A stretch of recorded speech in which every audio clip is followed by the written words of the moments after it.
संसद की कार्यवाही जैसे ही शुरू हुई हो हंगामा मच गया। इसी भारी हंगामे के बीच एंटी पेपर लीक संशोधन बिल लोकसभा में पेश हो गया। प्रधानमंत्री कार्यालय में राज्य मंत्री जितेंद्र सिंह ने लोक परीक्षा अनुचित साधन निवारण संशोधन विधेयक 2026 पेश कर दिया। हंगामे के बीच कई जरूरी कागजात सदन के पटल पर रखे गए। लोकसभा अध्यक्ष ओम बिरला ने इसी दौरान तृणमूल कांग्रेस सांसद सौगत रॉय, कांग्रेस सांसद मनीष तिवारी और कुछ दूसरे सदस्यों का नाम लिया और कहा कि क्या वो इस विधेयक को लेकर कुछ बोलना चाहते हैं। हालांकि किसी विपक्षी सदस्य ने इस पर अपनी बात नहीं रखी। आप इस पर विरोध करना चाहते हैं? इस विषय पर बोलना चाहते हैं? सौगत राय जी, एन.के. प्रेमचंदन जी, मनीष तिवारी जी, मणिकम टेगोर जी, विजय कुमार के काव्या सदस्य इसके पक्ष में हाँ गए। जो सदस्य विरोध में ना गए, मेरे विचार में निर्णय हाँ वालों के पक्ष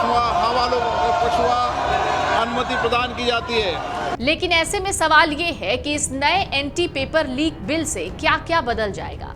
इस प्रस्तावित कानून के तहत हर राज्य में पेपर लीक के मामले की सुनवाई के लिए फास्ट ट्रैक कोर्ट बनाने की बात कही गई है, जहां रोजाना सुनवाई होगी और यह भी कहा गया है कि 90 दिन के भीतर ट्रायल पूरा करके सजा का ऐलान कर दिया जाएगा। तो चलिए जरा समझते हैं पुराना कानून क्या था और नया संशोधन बिल जो है, इन दोनों में अंतर क्या है। सबसे पहले बात कर लेते हैं सजा की।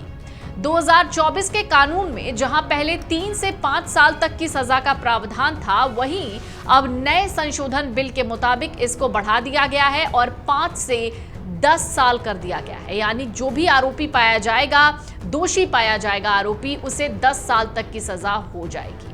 इसमें जुर्माने का प्रावधान है। 2024 का जो कानून था, उसमें जहां पहले पेपर लीक के लिए 10 लाख का जुर्माना लगाया जाता था, तो वहीं अब इसको बढ़ाकर 10 करोड़ रुपए कर दिया जाएगा। नए बिल में यही बात लिखी गई है। जांच एजेंसी को भी लेकर इसमें एक बात लिखी गई है। दरअसल पुराने कानून के तहत पहले central investigative agency paper leak से जुड़े मामलों की जांच करती थी, तो वहीं अब नए संशोधन बिल के मुताबिक पेपर लीक से जुड़े मामलों की जांच के लिए स्पेशल टास्क फोर्स का गठन किया जाएगा। जांच पूरी होने के बाद क्या? दरअसल 2024 के कानून में पेपर लीक से जुड़े मामलों की जांच पूरी करने के लिए कोई समय सीमा तय नहीं थी, मतलब ये लंबा भी चलता था। लेकिन अब नए संशोधन में 2 महीने के भीतर जांच पूरी कर लेनी है, ये बात कही गई है। अब बात सुनवाई की करते हैं। दरअसल जो पुराना कानून था, उसके तहत पेपर लीक से जुड़े मामलों की सुनवाई सामान्य अदालत में होती थी, यानी नॉर्मल कोर्ट्स में होती थी, जबकि संशोधन के बाद यानी ये जो नया बिल पेश किया गया है, उसके मुताबिक पेपर लीक से जुड़े मामलों की सुनवाई फास्ट ट्रैक कोर्ट में होगी। 2024 के कानून के मुताबिक पेपर लीक से जुड़े मामलों में फैसला सुनाने के लिए कोई एक डेडलाइन तय नहीं थी। हालांकि संशोधन बिल में पेपर लीक से जुड़े मामले में 3 महीने के भीतर यानी 90 दिन के भीतर फैसला सुनाने का प्रावधान है। अब हाई कोर्ट में अपील को भी लेकर एक बात इसमें लिखी गई है। पुराने कानून के मुताबिक पेपर लीक से जुड़े मामलों के लिए हाई कोर्ट में अपील का समय भी तय नहीं था, लेकिन अब 30 दिन में ही हाई कोर्ट में आप अपील कर सकते हैं। नए बिल में ये लिखा है। 2024 के कानून के तहत हाई कोर्ट के फैसले के लिए कोई समय सीमा निर्धारित नहीं थी, लेकिन संशोधन बिल जो आया है नया, उसके मुताबिक ऐसे मामलों में 3 महीने में ही हाई कोर्ट का फैसला भी आ जाएगा।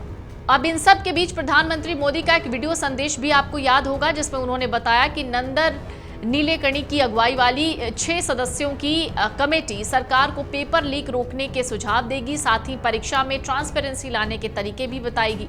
पीएम मोदी ने यह भी कहा था कि पेपर लीक के दोषियों को बख्शा नहीं जाएगा। हमने फास्ट ट्रैक कोर्ट भी बना दिया है। परीक्षा प्रणाली को और ट्रांसपेरेंट बनाया जाएगा। ये जो कमेटी बनाई गई है, ये सरकार को बताएगी कि एग्जाम सिस्टम में टेक्नोलॉजी जो है वो कैसे ट्रांसपेरेंसी इसमें लाई जाए और परीक्षा पर जो छात्र हैं उनका भरोसा मजबूत हो। इन सब के बीच प्रहलाद जोशी को शिक्षा मंत्रालय की कमान दे दी गई है। जंतर मंतर पर प्रदर्शन के बाद धर्मेंद्र प्रधान ने इस्तीफा दे दिया, जिसके बाद पीएम मोदी ने शिक्षा मंत्रालय की जिम्मेदारी अब प्रहलाद जोशी को दे दी है। नेतृत्व में ये बदलाव ऐसे वक्त पर हुआ है जब भारत की शिक्षा व्यवस्था बड़े बदलावों के दौर से गुजर रही है। सरकार राष्ट्रीय शिक्षा नीति 2020 को लागू करने और स्कूलों के लिए नया पाठ्यक्रम लाने में जुटी हुई है। सरकार को उम्मीद है कि प्रहलाद जोशी के ही अनुभव से शिक्षा क्षेत्र में चल रहे सुधारों को गति मिलेगी। शिक्षा मंत्री की जिम्मेदारी मिलने के बाद इधर प्रहलाद जोशी ने मीडिया से बातचीत भी की और उन्होंने ये भी कहा कि वो प्रधानमंत्री मोदी की उम्मीदों को पूरा करने की कोशिश करेंगे। लेकिन इन सब के बाद धर्मेंद्र प्रधान का भी जिक्र आता है। जब धर्मेंद्र प्रधान इस्तीफे के बाद पहली बार संसद पहुंचते हैं और संसद में वो वहां पर मुस्कुराते हुए नजर आते हैं। उन्हें मिथिला की टोपी भी पहनाई जाती है और उनके लिए जिंदाबाद के नारे भी लगाए जाते हैं।